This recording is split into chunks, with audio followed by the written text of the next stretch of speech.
While Ratan is tying his shoelaces, let me just say that Pooja is stuck in a bad traffic jam in Noida, and she'll be with us shortly. She apologizes profusely for not being able to be here on time.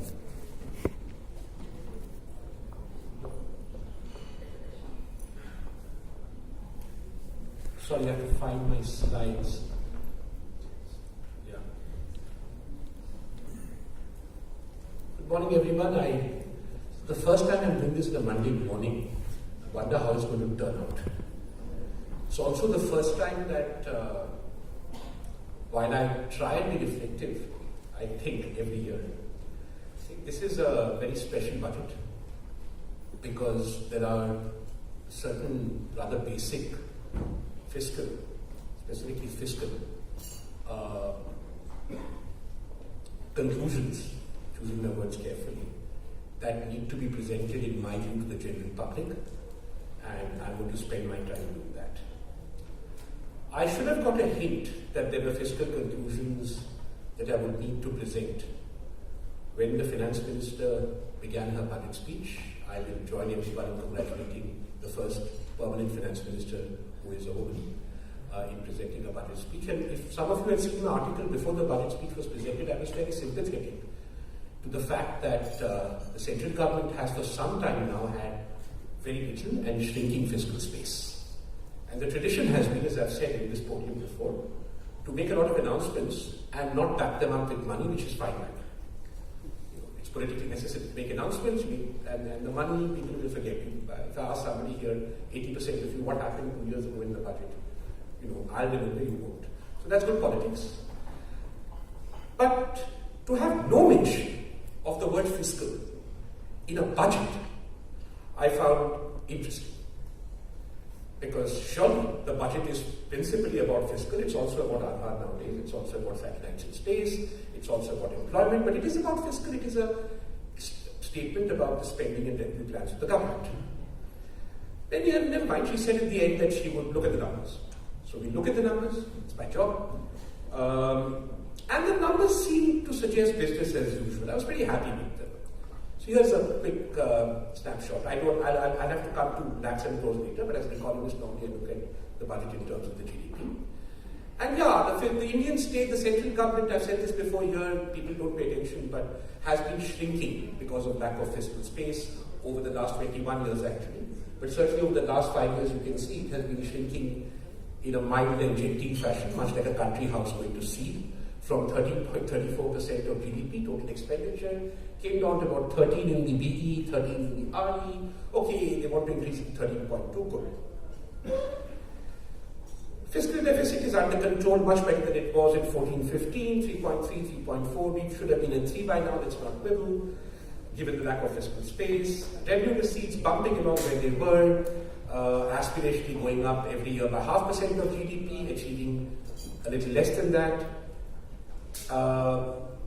And the tax GDP ratio sort of bumping along between 7.2 and 7.8%, so it's okay.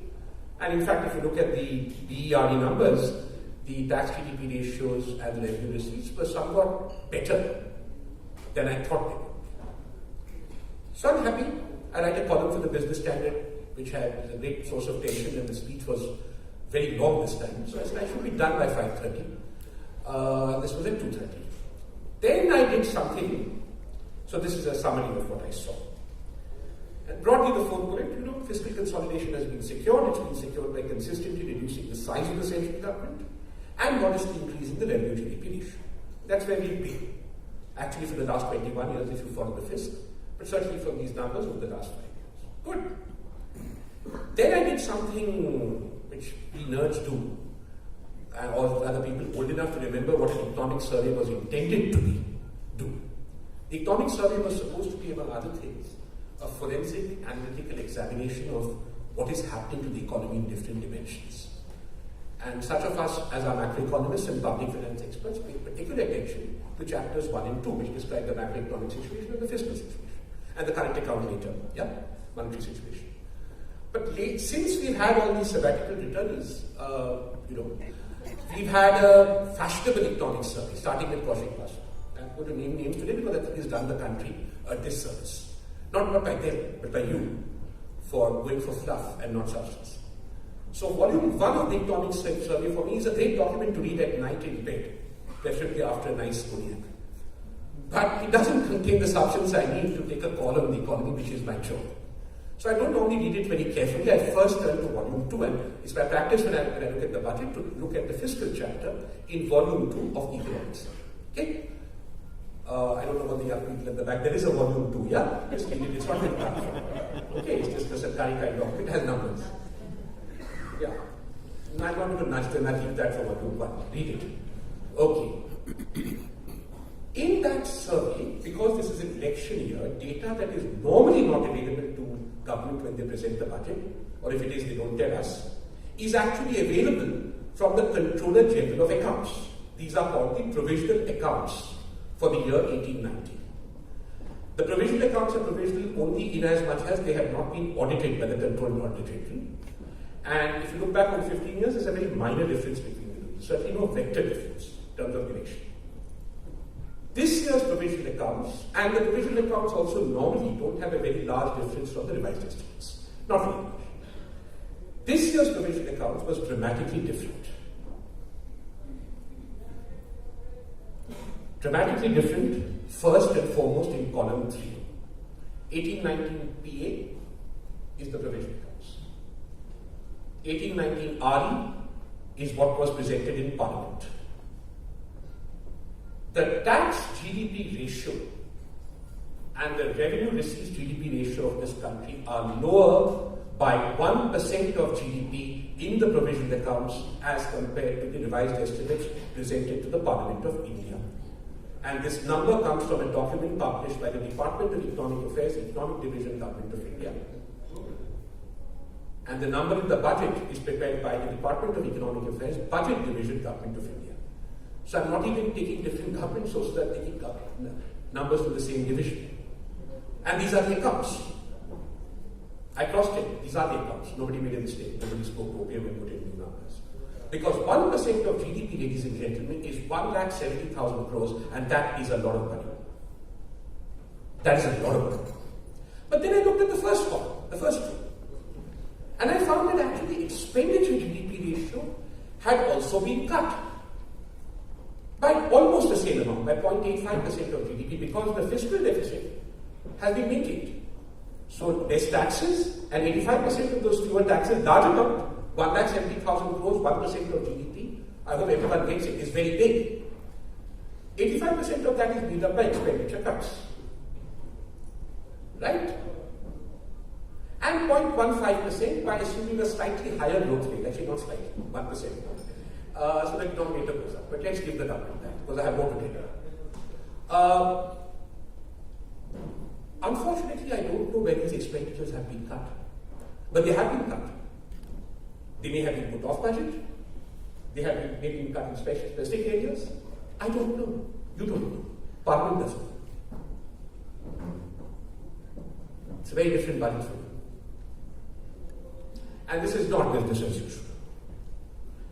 And it is not business as usual because this is going to continue in the medium term. This is going to continue in the medium term because if you look at the RE number, third column, and I looked at the tax GDP ratios, I'd say, oh, Dr. Sitaraman has been, well, actually I don't think she was aware of this. The Government of India, Department, Budget Division, Ministry of Finance, Revenue Division, blah, blah, blah, have been very conservative. They've actually reduced their tax ask slightly from 7.88% of GDP, last row, third column, to 7.81 next year. But if the tax GDP ratio is 6.9% of GDP as in the accounts, not if, it is, because that's the accounts, then you're asking the Government of India to increase its tax GDP ratio by 1% of GDP in 1 year. Trust me as a public economist, that ain't going to happen.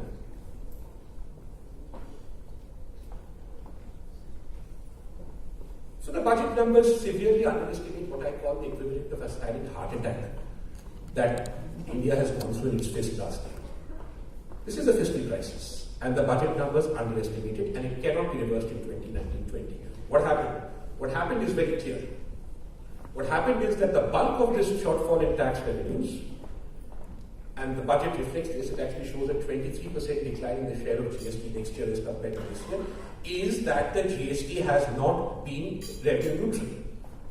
As NIPF has been arguing for the past 5 years, and because we are in a battle of Panipat situation, where you don't want to listen to the messenger, nobody wants to listen. And it's common sense. We said 5 years ago that the revenue neutral rate for the GST would be somewhere around 28%. It's very simple. If you're going to replace a cascading tax with a tax that only taxes value added, you reduce the tax burden, and therefore your tax revenues go down. But no, people kept wanting to measure there will be efficiency improvements. I heard a lot of talk, English. But the bottom line was that if you didn't get all these lovely things, the GST would not be revenue neutral. And let's face it today, the GST is not revenue neutral. Doesn't mean it's a bad tax.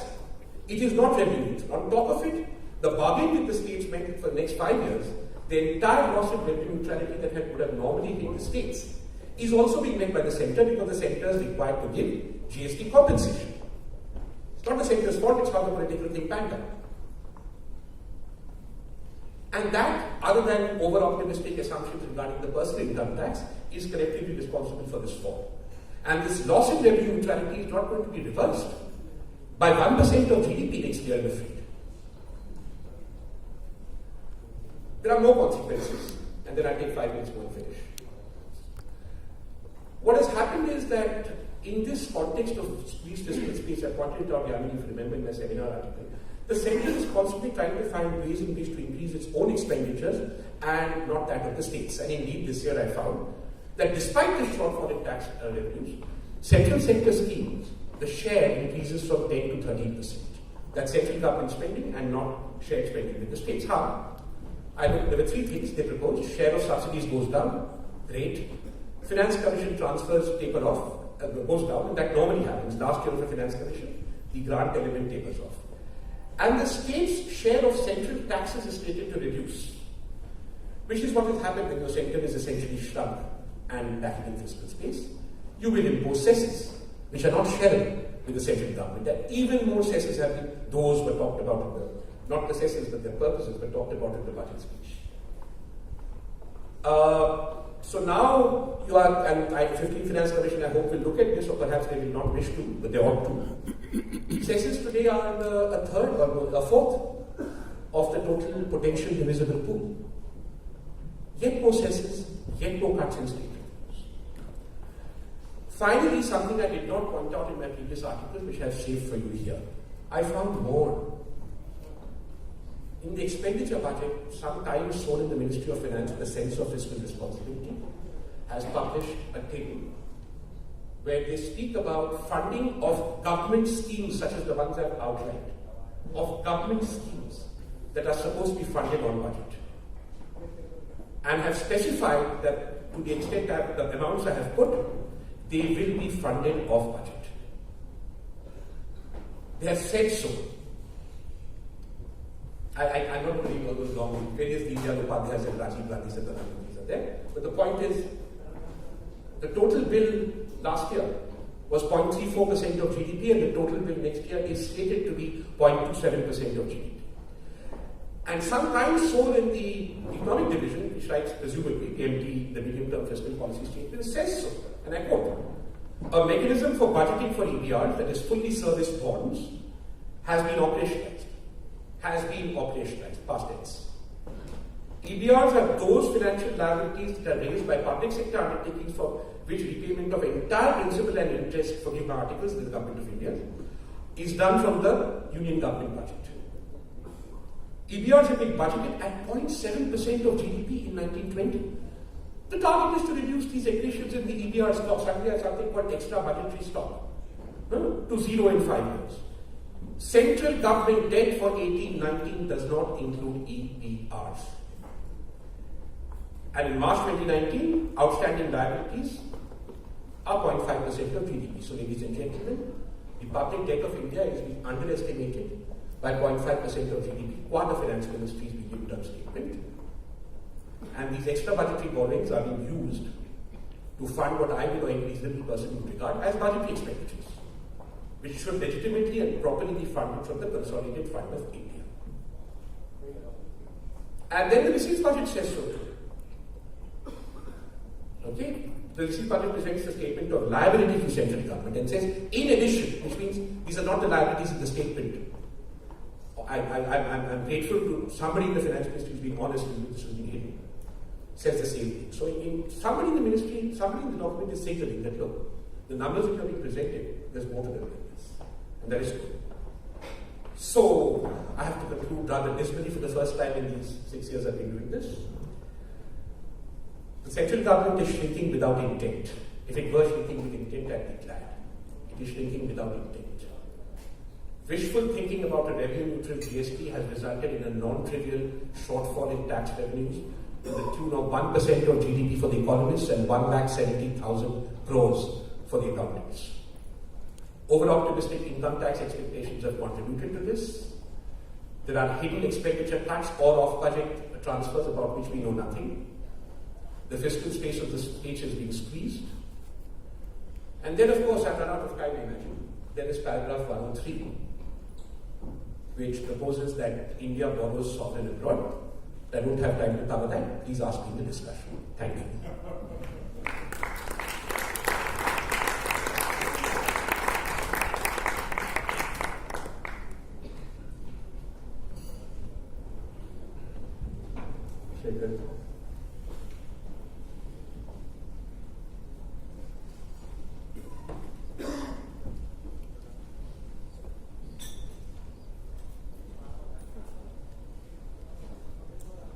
Thank you, Rajat. So I have been given the task of covering agriculture and industry,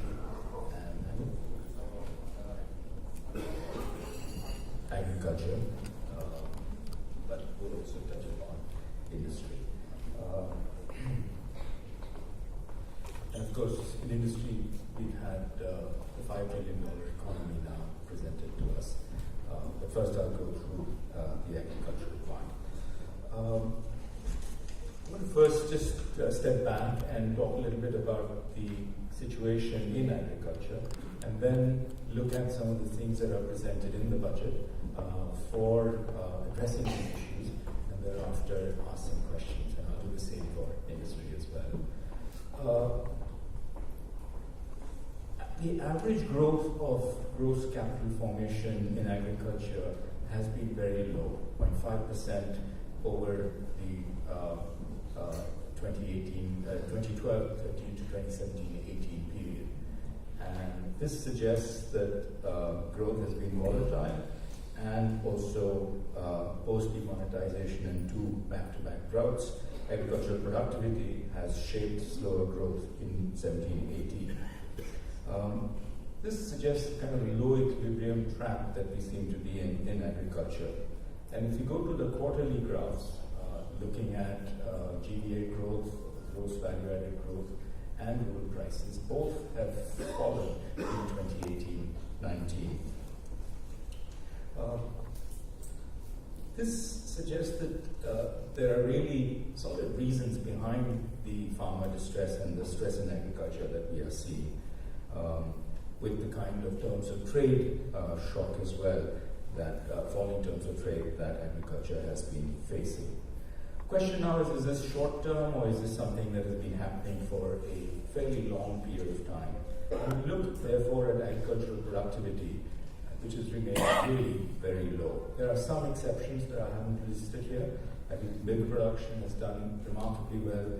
Eggs, sugarcane, cotton production, those are some of the star performers. But in the core areas of food grains, oilseeds, horticulture, we've had pretty flat productivity growth.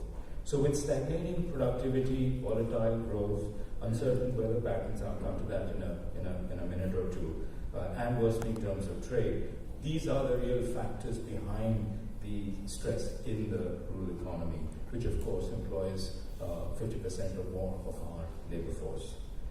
So the question now is, in the budget speech, the finance minister emphasized Gaon, Garib or Kisan. And I'm just going to take you through, but not in any great detail, the kinds of schemes that the finance minister has put forward.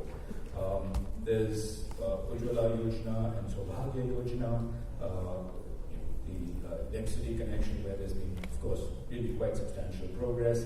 Housing for all by 2022. Pradhan Mantri Matsya Sampada Yojana, the Fisheries Yojana, Pradhan Mantri Gram Sevak Yojana, Gram Sadak Yojana, where of course there's been also very good progress.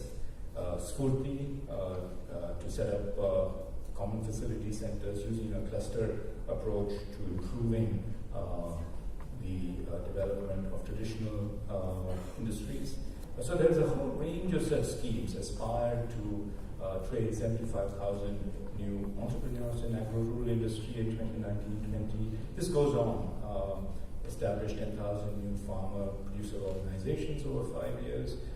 Work with state governments to have farmers take advantage of the digital portal, the kind of online trading portal. Adopt zero budget farming. This isn't zero budget as most people would think about it. This is where farmers don't take any credit, and the natural comes from using natural materials. So no buying of seeds, no buying of fertilizers. It's all supposed to be bio-friendly. And this is in the budget speech suggested as a step towards doubling farmers' income by 2022. Recall that doubling farmers' income was the $5 trillion economy equivalent of when this government first took power in 2014, and that has been, of course, the lead motive of that emphasis on agriculture. There are a range of other such schemes that we have seen in the budget speech. Now, the question really is, does this add up? And is this going to address the kind of factors that we have seen that are leading to farm distress? So let's examine the allocation in the budget. And the two ministries, of course, that are most important are the Ministry of Agriculture and Farmers' Welfare and Ministry of Rural Development. Interestingly enough, the ratio of their budgets has changed dramatically in 2019-20. They used to be between 0.5 and 0.6%, but now the Ministry of Agriculture and Farmers' Welfare has suddenly grown dramatically. And there's a reason for that, and that, of course, is in the PM Kisan new scheme, which has gone from 20,000 crores to 75,000 crores because of the extension of the scheme to all farmers, not just mandate farmers. The implementation aspects of that are going to be extremely difficult in terms of targeting, in terms of leakage, in terms of all kinds of other factors that we have seen in other such schemes. But that apart, this is the big change in the budget itself. Now, these schemes all, we're familiar with several of them. Do these provide the answers, kind of structural changes that are required in agriculture that you might have thought that a government with